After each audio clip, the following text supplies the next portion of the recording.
Welcome back to How Come, you guys. This episode is going to be a doozy. I have the... One of my favorite sexual terms. Go on. How come? How come? How come I can't achieve? How come I can't achieve? I'm rolling up my sleeves. I'm rolling up my sleeves. Oh, baby, I believe these guests can help. 'Cause I can't do it by myself. I wanna jizz. Yeah, I have the wonderful, incomparable John Fugelsang. He's a comedian. He is a political genius. I'm going to say it. And he knows, he's my source for everything Christianity and sexual health and wellness and perspectives. And also we have... And also we have Christian Finnegan, who He's is my source for sexual dysfunction and shame. And you know him from VH1's Best Week Ever and also lots of other amazing shit. You've got Half Hour. Yeah, I'm going to go out on a limb and say this one's going to be a doozy. It's going to be a doozy. A doozy. So Christian Finnegan and John Fugelsang, welcome to How Come. Thank you. Thank you. We already had a semi-recording before. I wasn't going to bring it up. I cried. I fucked it up. And I cried in front of them, and they came back. And you had this whole elaborate thing planned, and you got going, and then suddenly you couldn't reach the moment you'd been wanting to reach, and you were left disappointed and I frustrated. see what you're doing how do here. I know? I see what you're doing here. Yeah, familiar. Just trying to be thematically consistent with. And and John kept jumping in and be like, "No, I know where the button is to get to Yeah, record." I can know that. No, this never I don't happens. think that's it. It's like, 5 minutes. 5 minutes, it'll be fine. This never happened before. And then I ended up crying. Yeah, it all sounds... Prom night. and I was just there off to the side. Yeah. Oh my like God, usual. prom night was so much worse usually than that. I'm the one who's crying in the corner, so that was refreshing. Prom night, I literally was in the corner watching my date fuck somebody else in the bushes. Really? Yeah. In the bushes. Or yeah, we were at somebody's house at after prom, but Wow. yeah. How was your prom? My prom was so bad I went the next year, and that was so bad I went the next year, and then I just realized I'm not going to be cut out for proms. Wait, was your prom? I went to 3 proms. But you could He got go as kept not a back a few senior? times. Yeah, well, I graduated high school a year early. Okay. So no one would go with me. My girlfriend dumped me, so I took a friend. Nothing happened. And then the next year I went with my girlfriend, and she broke up with me that night, and literally it ended I broke with up with my girlfriend on prom night. It ended with I'm in the back Whoa. seat of a car and she's in the front seat with a guy in her lap, and I'm like, okay, and I got out and called my dad and asked for a ride home. And then the following year, my best friend's kid's sister asked me to take her, and I thought it'd be rude to say no. I mean, I was Yeah. already a college sophomore by then, but still only 18, so I went. That's and very Friends. it felt really embarrassing by that time, and I just thought, you know what, proms and me are not meant to be a thing. I don't think proms and anyone are meant to be a thing. Well, I graduated from a performing arts high school. Okay. It was for prodigies and fuck ups. Mm-hmm. Kids are like, well, Keith got kicked out of 4 schools. That must mean he's a painter. Like that kind of school.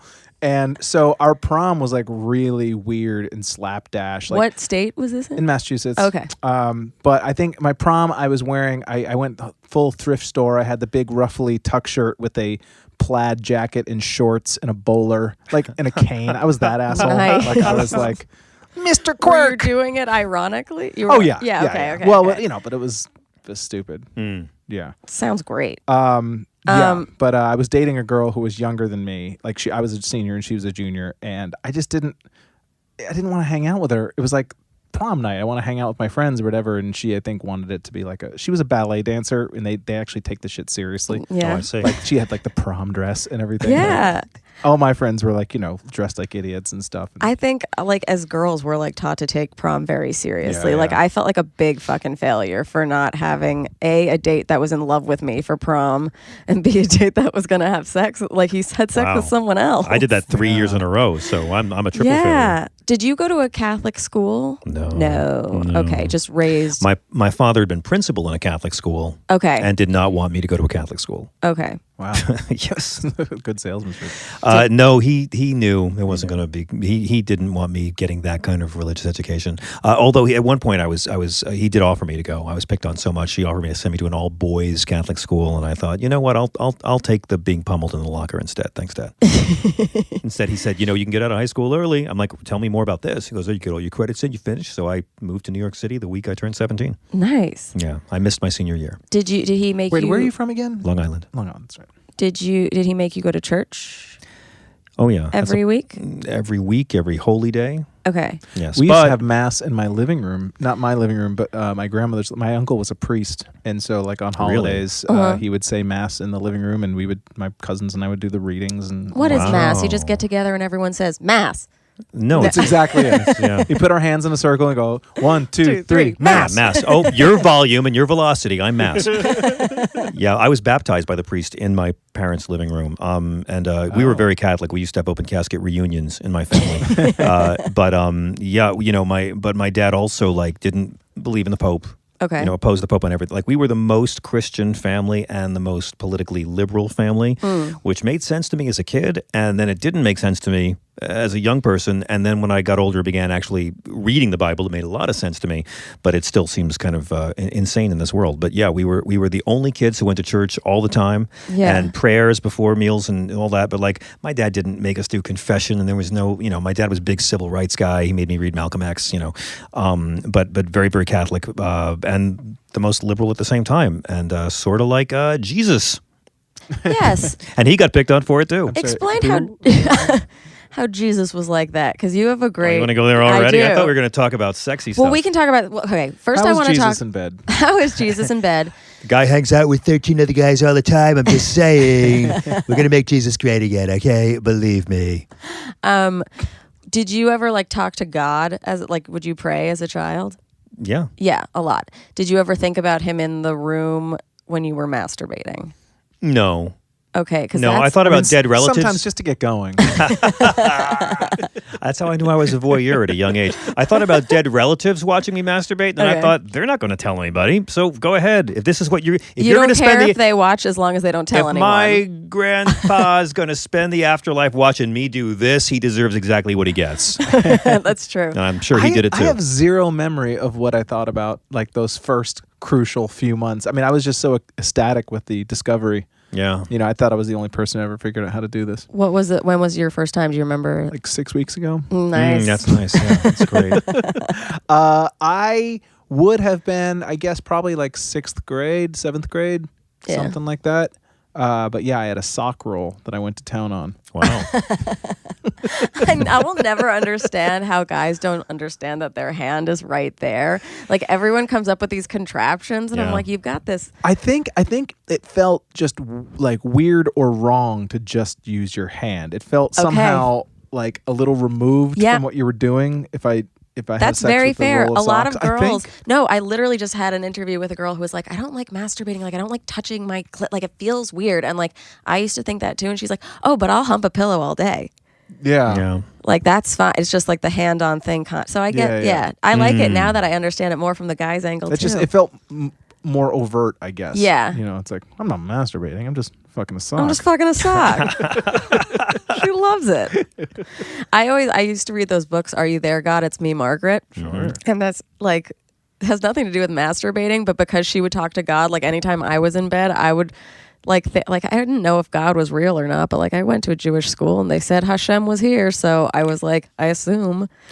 I struggle with that a lot too, but at a very early age, I also, believed in God and I believed in science because there's nothing wrong with that, and there's really, no differential.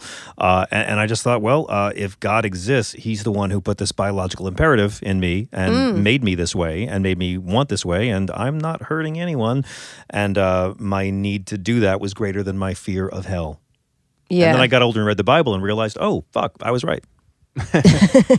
Because there's nothing in there that says Jesus is against masturbation. Well, nothing in that. Jesus has no sex hang-ups whatsoever. He's not into adultery, but generally he's the biggest feminist in the Bible. All the sex hang-ups are Old Testament and St. Paul, who was probably a closeted gay man. I had a bishop from the Diocese of Newark, John Shelby Spong, who's written 100 books, and I was on Bill Maher with him. And he said to me, like, oh, Paul had to be gay. You look at the letters, and how can he be so forgiving of sinners but so disgusted with his own unholy urges? He can't forgive his own vile flesh, but, oh, you're a horrible person? That will forgive. And it makes perfect sense why he had so many sex hang-ups and so much issues with women. If he was a guy trying to, like, hide it in the first... Because the Romans... Yeah. I'll say this for the Romans, they had a healthy attitude. If you didn't didn't hook up with your guy friends, you were weird. Right? Yeah. It was like a mentorship. It was like a internship kind of situation. Yeah. Definitely. But Yeah. that's my favorite. One of my favorite Bible stories is the Jesus with the Roman centurion's slave. Ernest Borgnine plays him in the movie Jesus of Nazareth, where Jesus is a Xanax addict, but with a British accent. But the Roman centurion comes up to say, "My slave's dying. Can you heal him?" And the apostles are all like, "Whoa, they're occupying us. Not cool." Jesus is like, "Fuck all y'all is what I do." I paraphrase from the Hebrew. And Jesus says, "Yeah, your slave is healed," and he runs away. And it's a nice story. But then you think, okay, wait, whoa. Let's assume this is all real. What is this really about? It's not just that Jesus is going to even stand up for like the oppressors if they're good people. The Romans, we know, left their wives at home and brought their beloved boys on the road with them. And the word in the original Greek wasn't slave, it was pais, beloved boy. And then you think, why would an occupying military general seek out a homeless Jewish mystic faith healer to come into his home and heal a common slave unless that person was so much more than a slave to him? Right. And why would the apostles be so repulsed by it? And when you actually think Jesus blessed a gay union and healed this man's lover, it makes the story make a lot more sense. Yeah. And it really pisses off the right people when you explain it that way. Yeah. Oh my God. All right. Well. Yeah. It's not Christian to be a homophobe. You can't do both. Sorry, Mike Pence. I mean, not to retread the same territory 1,000 people, but what does even being a Christian mean at this point? I mean, right? there's really... In America, what does it mean? In America, it means a white supremacist cult, generally speaking. Yeah. But individually, it either means like you put up a fucking tree in your house once a year and that makes you better than other people. Yeah. Or it means you try to live your life following the teachings of Jesus. Yeah. Which you can't do without being hellaciously liberal and progressive, and if you're not upsetting the conservative religious bosses and standing up for the downtrodden, you're not being Christ-like. Yeah. That's why Jesus fought for the marginalized people, right? The lepers and the homeless people and the prostitutes and the tax collectors. Everyone who is hated is who he stood up for. And currently Christians do the exact opposite because it's a lot easier. They get Christians to vote against everything Jesus talked about by focusing on abortion, which Jesus never talked about. And all these sex hang-ups, none of that is Christian whatsoever. But it's been used because if you use shame, you can control behavior. Well, and it's an in-group, out-group thing, that it's a, that it's much more of a tribal identification than it is. 100%. I mean, if I wear a Knicks jersey, that doesn't automatically make me a power forward. You know what I mean? Yeah. But I'm identifying that is my team. Yeah. And I think that's really what it is. It's like, you're right. Are you going to join with us or are you not? It's a tribal line. Yeah. And like some of the best Christians I know are atheists, and the most godless people I know are Christians. I used to feel very left out of the whole Christian Christmas thing. I thought that was like the thing to be, and I was the only blonde, blue-eyed one in my family of 4. Everyone's dark-haired, dark-eyed, and I was like, oh my God, I'm the special one. I can become Christian and become like cool and normal like everyone else. Blonde and blue-eyed like Jesus and other Middle Eastern people. It was kind of fucked up though. Like I stole 3 ornaments off of a Christmas tree when I was like 3 years old, and then I dragged a Christmas tree home from how people throw them out on the street. I took it home, and like my babysitter didn't notice until it was home, and my mom was like, "What are you doing?" And I was like, "It's Christmas. Like, let's join in with everyone." Christmas is pretty cool. I'm not gonna. I love Christmas. It's. I will say, of all the sort of things about Christianity that one could fetishize, Christmas is probably the one. It's really great, Yeah. but also I think I learned about that and the Nazis and that Jewish boys weren't attractive or Jewish people weren't attractive. So it kind of trickled into my sexuality because I always thought that Interesting. me Shame. as a Jewish girl was less than, and I'd always be attracted to Christian boys and I'd be like, oh, if I can, I'd always date guys with a Roman numeral at the end of their name because I thought it was fucking a status symbol. Does that not happen in Jewish? Do they? No, is there we never don't the name third after the or living. anything? Okay. You I don't guess I name have after heard the that. living, yeah.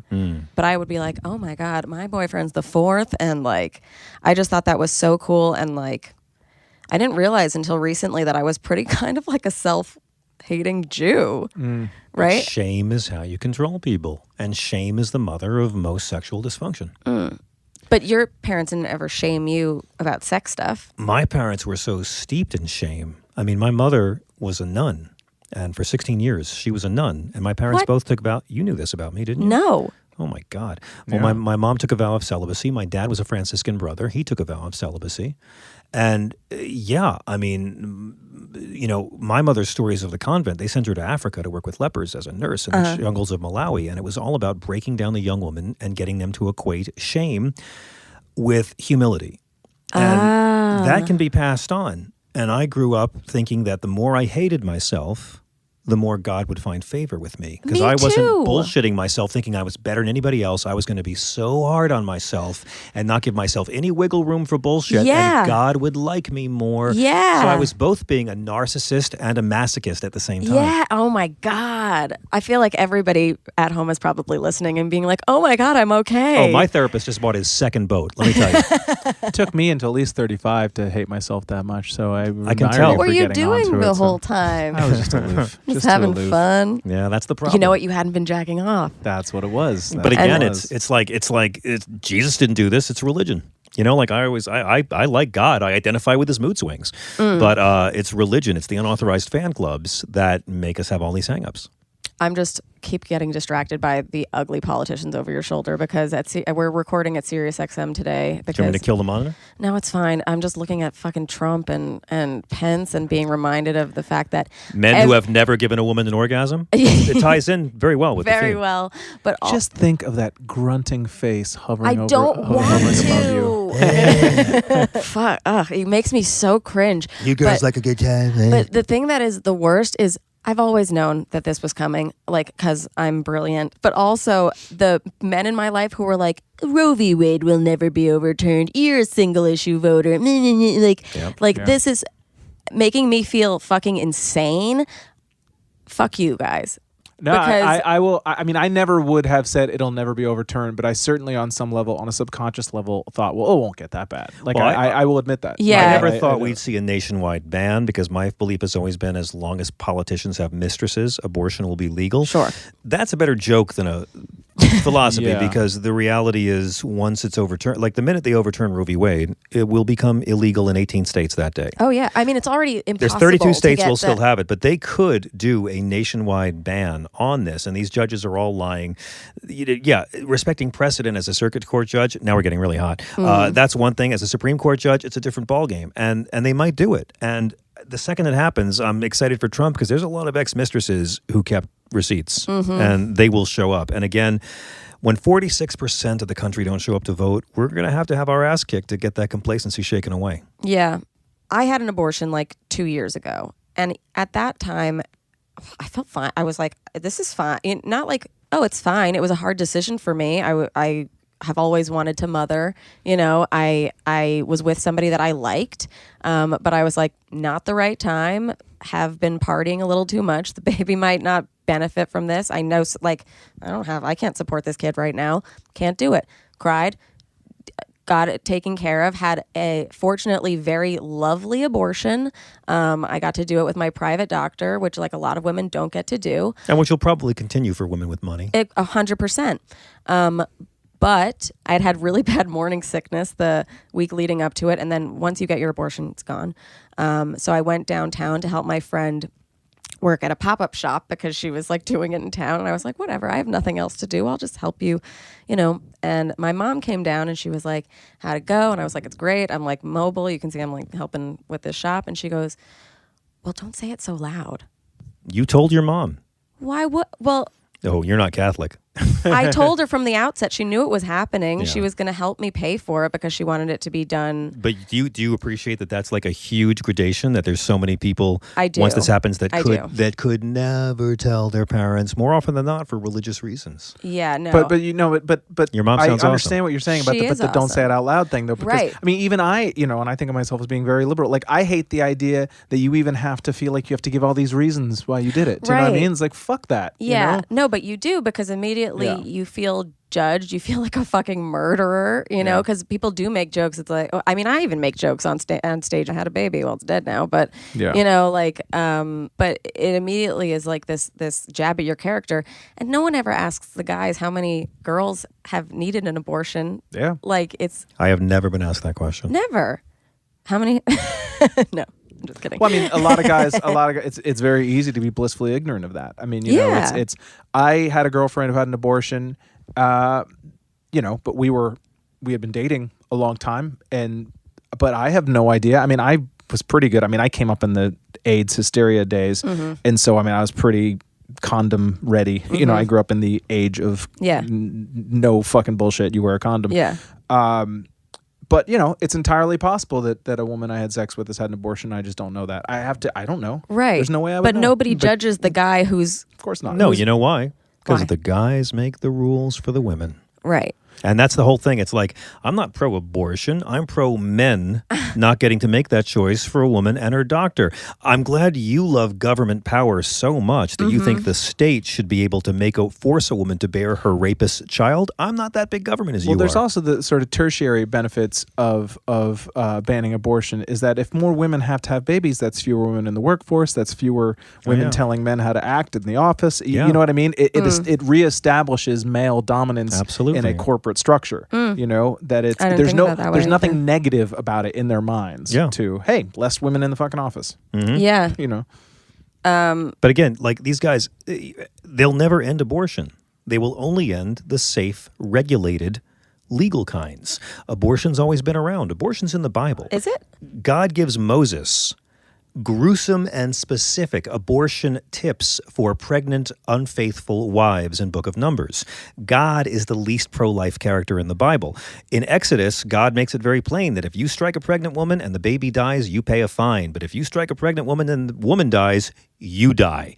God is on record in the Bible as saying a fetus does not have the same value as a woman. If you believe the Noah's Ark story as literal fact and not a poetic metaphor, then you believe that God murdered every fetus and every pregnant woman in one day by drowning. Again, it's like you can be against abortion and you can be against it for civil rights reasons. Don't claim it's for Christian reasons. Right. Because you don't have a case to stand on. And you can't use the Bible against masturbation, against birth control, or ethically, you can't use it against same-sex relationships. I just don't understand it. And I mean, I don't understand the case in the civil rights. Like, oh, you want to save this life to what? Blow up this woman's body and potentially ruin hers? No, I mean, I do believe that people who are opposed to abortion rights are people who are very well-intentioned. They truly believe they are making the most morally superior choice. And again, Jesus, against the death penalty, on record, many times, but these folks are only pro some life. I got to say that to Jerry Falwell's face on Bill Maher once when I was young. And they really believe they're doing the right thing. They haven't thought it through. They haven't thought through what is the logical end game of this. When abortion is banned in all 50 states, which I presume is what the goal is, not just overturning Roe v. Wade. You think these people are going to turn away because abortion becomes illegal in 18 states? No. They're not going to stop until it's illegal in all 50 states. The quote-unquote states' rights people, like you see what a fucking ruse that is now. Yes, and the greatest failure of the Democrats and the media on the abortion rights issue is they don't ask them, what's the eventual goal? Because the eventual goal, and there's one journalist who's asked it of one Republican, and it was Chris Matthews who asked it of Donald Trump. Yep, I remember this. Incarceration of women. You are fighting to incarcerate women. You are criminalizing it. You're not ending it. Nope. So you're criminalizing it. So then everybody was like, you said the quiet part loud. But no one will do it. But no one will ever do it. I do it all the time. No, but and you guys, I'm literally going to post this clip on the Facebook page if you haven't seen it and you don't believe it. Trump was on Chris Matthews, and Chris Matthews said, do you think women, if abortion is made illegal, do you think women who seek them out and get them should be jailed? And Trump said yes. Well, he said there has to be some kind of punishment. There has to be some kind of punishment. And then he said, what about the men who got those people pregnant?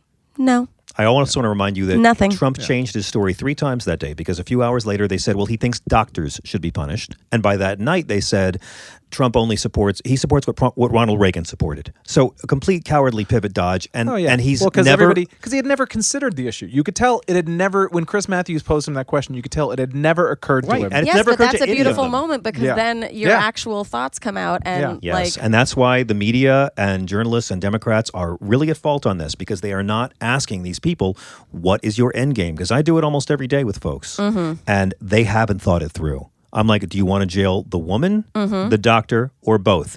Well, because you're criminalizing it, right? Right. You think it's murder, right? Once you've put all the doctors in jail and it's happening anyway, what then? And then do you believe the woman should be executed since you think it's murder? Are you talking about murdering women for doing it? Or murdering doctors for doing it? What is the end game? They haven't thought it through. I do believe they're well-intentioned. I do believe they don't think they hate women. I do believe they think they are crusading for the most helpless among us, that being babies. But again, if you're against abortion in all cases, then you're fighting for a rapist's right to pick the mother of his child. Yeah. And I just don't, you can, Gallup did a poll in 2012, and 77% of us support abortion in all or some cases.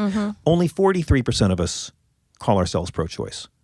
And so the anti-abortion people looked at this and said, look, only 43% are pro-choice. Right. But it's like my parents. It's because you don't want to be called a murderer. Right, but my parents, that's what it's been. That's what it's been aligned to. Is like, oh, you're a murderer. Yeah. My mom and dad did not like abortion, and they did not want to go back to the days when it was illegal because my mom, as a nurse, remembered what that was like, and so people support the government not making that choice for a woman, but they just don't want to use the term pro-choice, and that's what choice is all about.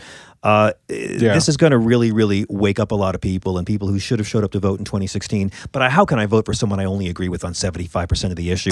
They're going to show the fuck up, and this is going to be a defining struggle. Also, it's like when somebody says, do you believe in, abortion? It's like, well, do you believe in traffic jams? It's like, it's unfortunate, but they happen. You know what I mean? It's like nobody likes them. They happen. I like to tell these folks we don't have an abortion problem. We have an unwanted pregnancy problem and an abortion symptom. But they don't want to offer birth control either. They want to take. Now the Republicans want everyone to use the rhythm method. Very Catholic. Could we get all of the conservatives and liberals together and say, what do we do as a society to prevent unwanted pregnancies? But you're right, Remy. They don't, because they think the Bible's against birth control, and it's not.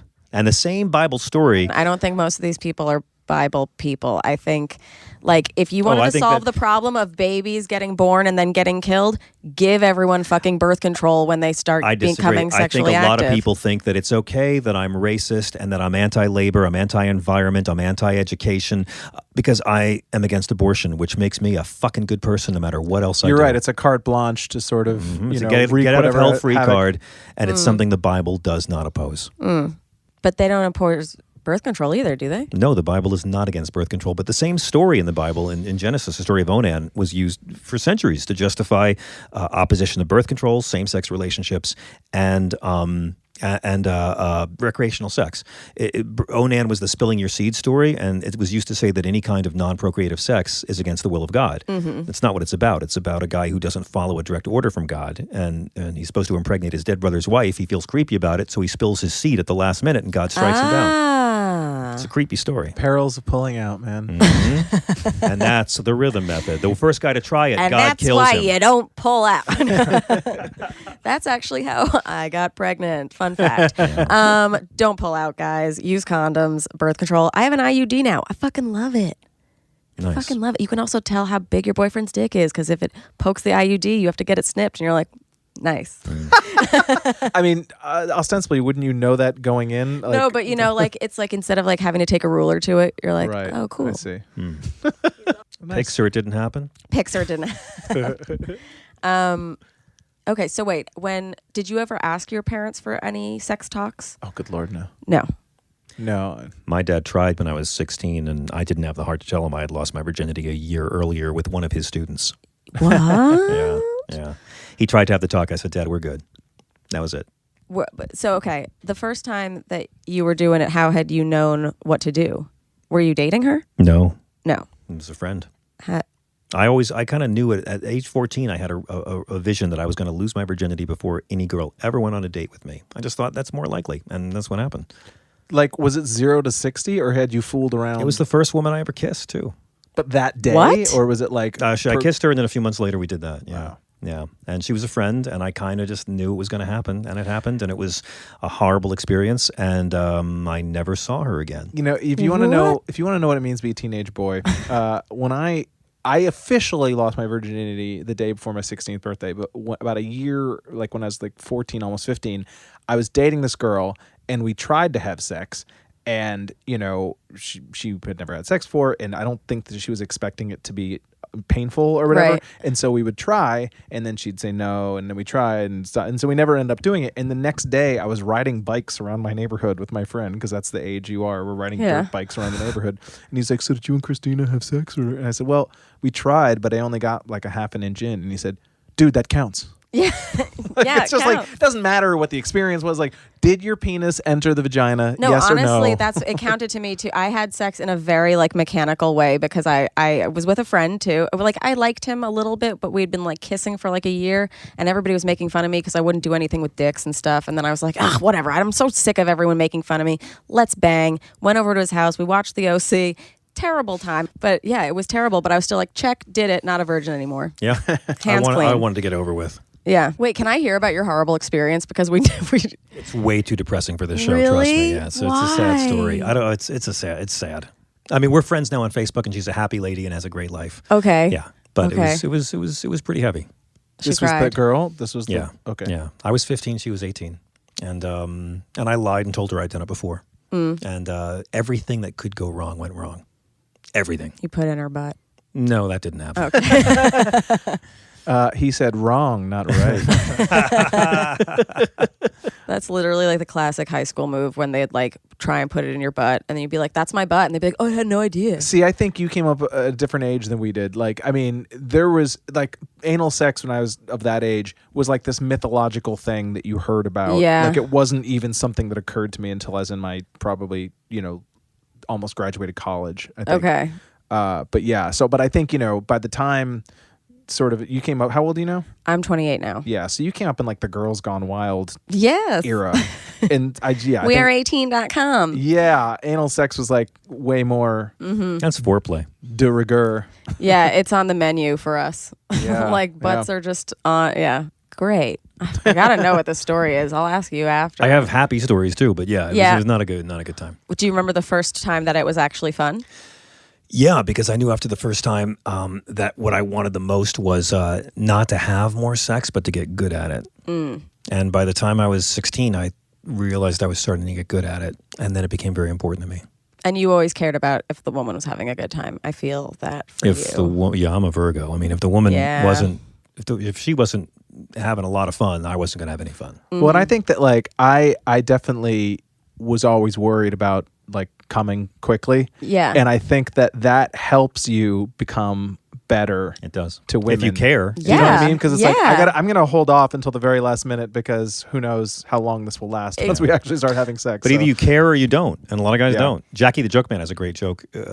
Really? Yeah, I'm just sounds so strange one coming is out it? of my lips like that. But it's an old one. Why do women fake orgasms? They think we care. And Yeah. right. And but over the years, I was amazed at how many guys I met who were raised by porn, who don't care, who Yeah. have no empathy, who don't care. And for me, like, I knew by the time I was 17 that I wanted to be a Leonard Cohen song. See, and I wanted to get really good at it. This is another backwards thing that I always thought was you didn't want to be with the guys who cared because they're weak. Yeah. Hilarious. That's Isn't funny. that bad? But Yeah. also the ones who don't care are the ones that so many tragic girls get so hung up on. Oh, Yeah. no, I know that. But Oh, like he I tries always, to please me. What a loser. Yeah, what a fucking loser. And like, like nice guys finish last. No, they do. That's nice what that, guys isn't finish. that what Yes, that means? nice guys make They sure wait you until finish you at come. least 6 times before they do. Yeah, no, I would always go for like the biggest asshole because I was like, ooh, if I can tame him, Yeah. Yeah.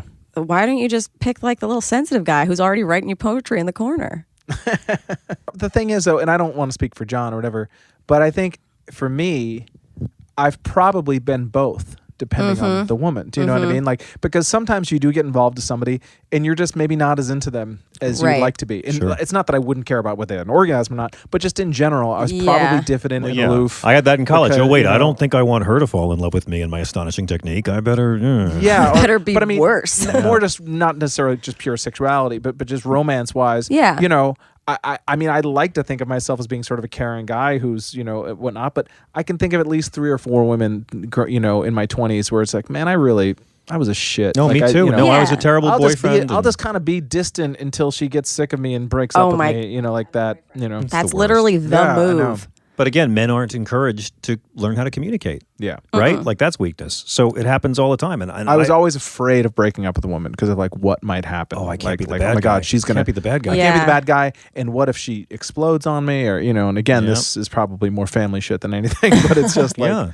you But know, no, yeah. it's the sort of thing guys don't talk about. And for me, I knew at times that that I was like a young girl. Like when I would hear stories about young girls who slept around because they were so desperate for acceptance as a kid, I was embarrassed because I'm like, oh, that's me. Like I as a young person, had sex with people I wasn't even attracted to because I thought, oh, wait, but she thinks I'm worth it. So I'd be a fool to say no. Well, and then suddenly you're dating someone you're not into. Honestly, Right. you don't think that you have the right to say no. Yeah. I'm a guy. I'm supposed to want to fuck everything Everyone. all the time. And that was the hard thing for me was like being a gentleman. Oh, no, she really wants it. I can't not do this. I have to. Yeah. Oh my God. And see, I was the opposite because I didn't want to be seen as like a slut or whatever. And I was like, I wanted to fuck all these dudes. And I was like, well, I can't fuck one of them because then what if it just ruins it down the line for me? And But you like, had more confidence. You were able to say no. This is maybe a slightly inverted thing of that, but I walked by earlier today. I was in the East Village and I walked by Doc Holliday's, which is a bar I used to go to a lot when I was like 22. And I remember once I was there with a friend of mine, and this is slightly not a little bit of a tangent, but we were sitting there having drinks and we started talking to these two girls, and the four of us sat down and we started talking, and it just became very clear very quickly that I didn't like either of these women. They didn't really seem to like us, and maybe they were just wanted the free drinks or whatever. Yeah. But, Slow night. women are talking to us, so I guess we got to be here. Yeah. And then they went to the bathroom, and I said to my friend, I was like, dude, we can go. Like, I mean, not walk out on them, but it's like, we don't have to hang out with them just because they want to hang out with us. Yeah. And they came back from the bathroom and like, yeah, we're actually going to take off. And they were just like, what? And it's like, yeah. And we left. And it felt like we had So discovered good. fire. Like, oh my God, you can just do that. And you paid for the drinks, right? Yeah, sure. Yeah, see, but that's fine. That's but great. it's like, yeah, there's just, but there is that idea. It's like a woman is talking to you. You must hang out with her. And if she lets you have sex with her, you absolutely Honestly, must have he's sex so with her. Yeah, right. Between yeah. the culture, the peer group, and the biological imperative, young men don't know how to say, I don't want this. And going into it, sometimes you're walking up the stairs and you're like, I'm gonna fucking regret this. want I this. actually, Yep. I had So true. I had somebody ask me the other day, have you ever taken one for the team, like for one of your girls or whatever? And I was like, what do you mean, like fucked an ugly guy, like just so that my friend could fuck his friend? Like, no, what? Like, Yeah. but then I thought about it, and I have a lot of guys who have done that because the girls need a wing woman to go back with or whatever, and they need to feel comfortable that like they're not being the slut that night. So like, if both of them are fucking, it's fine. I'm like, I mean, look, I've never but this fucked is some guy just so my friend could go, are you kidding? And guys have been like, I fucked a disgusting girl for my bro because we're friends. And I'm like, Oh, God. But I mean, your 20s are when you're supposed to be an idiot. And if you didn't have so much bad sex in your 20s, you wouldn't be able to appreciate the good sex that begins in your late 20s or 30s. I remember, when I was in my 20s, it was like in the prime AOL chat room days. Okay. And I was like, I was the king of, not the king. I was a duke. No, but I was very much Earl. into like going to the, hey, we should go to a private room, the AOL private chat rooms. Oh and, my God. And I hooked up with girls like a lot. Sometimes a few girls I met in like the middle of the night, like, hey, come over right now. Yeah. And all my friends would laugh at me and you'd be like, I can't believe you do that. It's like, dude, good. I'm glad you think you're above this, because there's a lot of really attractive, really horny women out there who don't want to hang out at bars or whatever, and so I was kind of cleaning up or whatever. But there was one time where I did go over to a woman's house in the middle of the night. And, it was before the days where people had like pictures online, and she had sent some picture that was, deceptive, slightly flattering or whatever. And, I don't know whether I feel proud of this or ashamed of it. I guess I feel conflicted. But, we had sex because I had gone over there. Right. I really, when I got there, I had zero interest. And if I had been a little bit more confident in myself, I would have just said, you know what, this isn't working for me. Yeah. But I didn't want to insult her. Right. Do you know what I mean? Yes, I do. I know that's exactly what you that's mean. what we feel with guys. We don't want to insult you, and we Yeah. don't want you to hit us after. Well, yeah, if there's like, another element. There's a whole other level of fear. Yeah, but I think your perspective of like, wait, does this make me like not a man if I don't want to fuck this? Like, yeah, you're allowed and to also not. it's like, am I going to make you not feel like you're not a woman if I don't have sex with you? Am I going to, it's probably just like, better listen, to you just do catfished this. me fully, but I'm going to be kind. This is like I did not expect the conversation to go this way, but like, yeah, in my 20s, I faked orgasms in my 20s. I Did did you? too. A ton. In my A ton. 20s, I faked so many orgasms because I Just just to wanted to get make out of sure it? you had a good time. Good. I can't do any more of this. Like, why am I doing this, God? Why am I doing this? And I didn't want to have to deal with the repercussions of, whether you're going to get upset if I did an orgasm or whatever. And then of course there's some level is like, am I impotent? Like is there something wrong with me? You know, and so it's just easier, just fucking fake it. Yeah, just fake it. It happens. I mean, It does. that was the 100% one of the rare happens. upsides of wearing condoms. we do Yeah, have, you can always fake it. You just throw it in the corner and nobody Although knows. most women have told me that's like, no, I could.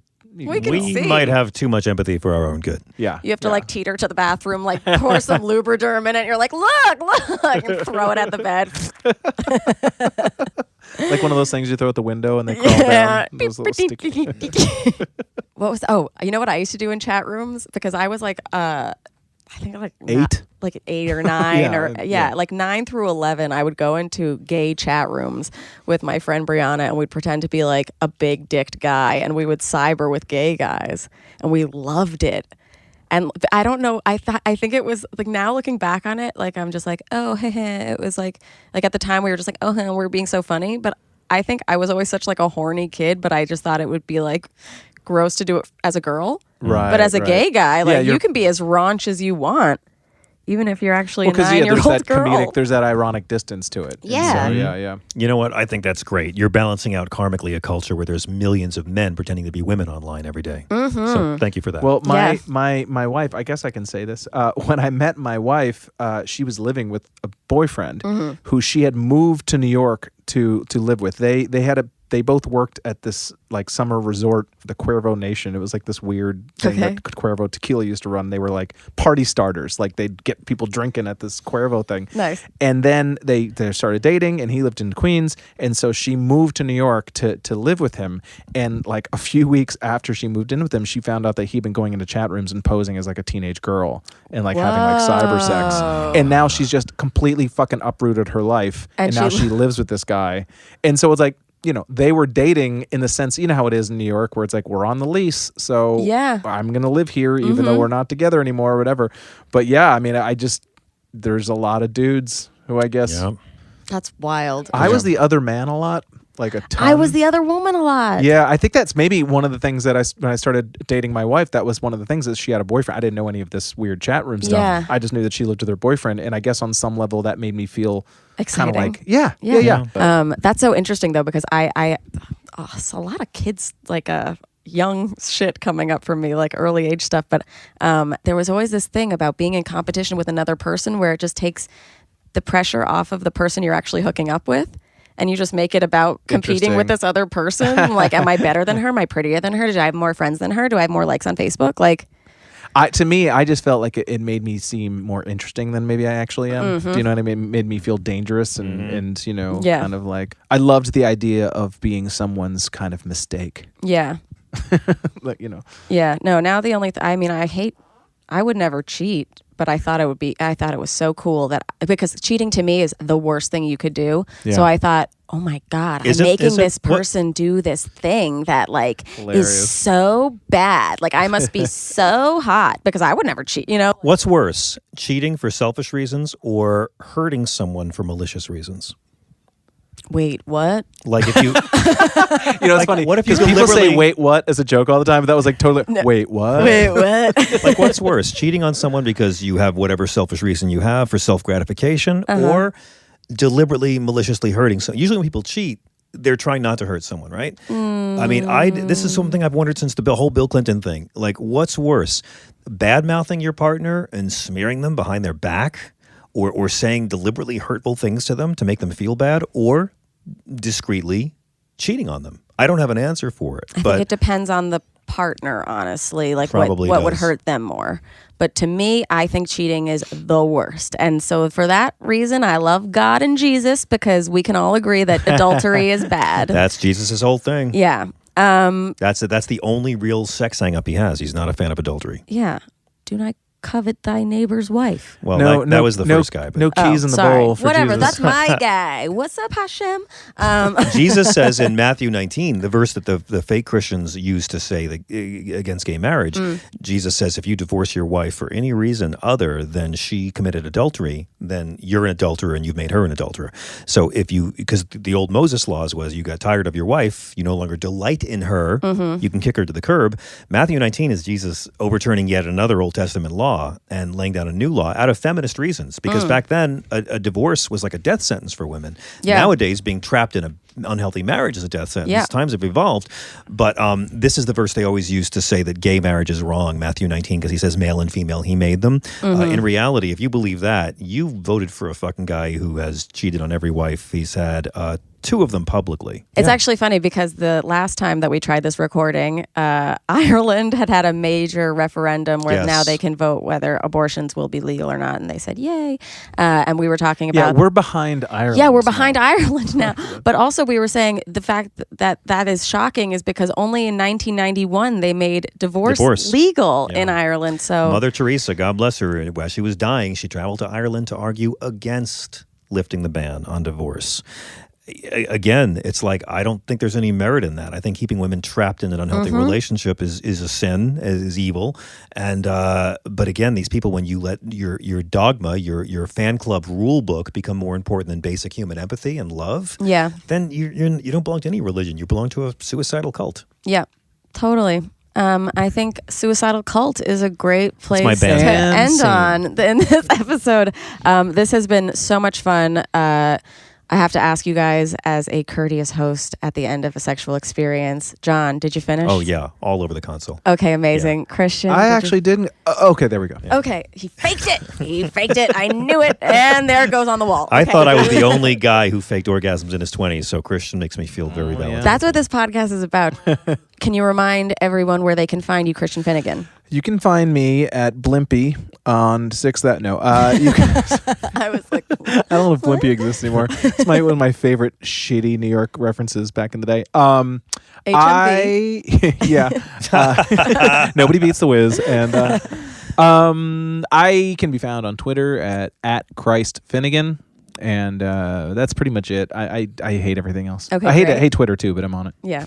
I'm on Twitter and Facebook and all that. John Fugelsang Instagram, and then johnfugelsang.com and johnfugelsangstore.com. And you can find me in the AOL chat rooms because Christian is just giving me some ideas. Amazing. You guys, thank you for coming. And I'll see you next time on How Come. It's not you, it's me. I try so hard to finish honestly. They say you'll know when you go all the way from A right down to O. Oh no, I think that I still got a ways to go. Oh, I'm sick of this and I have got to know. How come? How come? How come I can't achieve? How come I can't achieve? I'm rolling up my sleeves. I'm rolling up my sleeves. Oh baby, I believe these guests can help. 'Cause I can't do it by myself. I wanna jizz. Did you like this episode? I thought it was pretty great. If you want to hear extras, you can go to patreon.com/howcome. We upload extras every Wednesday and Post Coituses more regularly now because we have some more patrons. Woo! Post Coitus is a filmed after show, and extras are obviously what they sound like. Extras to the episodes. If you want to enter to win a Womanizer Premium, you can still do it for one more week. We're going to announce the winner in a week when I get back from Europe. Surprise, I'm in Europe. This was recorded a while ago. But anyway, to do that, you comment on our Instagram post about the giveaway, tag your friends, or just comment something. The more times you're tagged or you tag someone else, the more chances you're entered to win. You can also enter to win by signing up to be a patron on Patreon. That will up your chances a lot, and you can just add $1. It's not that much, and you will love the fucking Womanizer. I'm in Europe right now, and it's here with me. Say hi, Womanizer. You can't hear it because it's got silent technology. Boom. All right, enter to win, and we'll see you next time on How Come.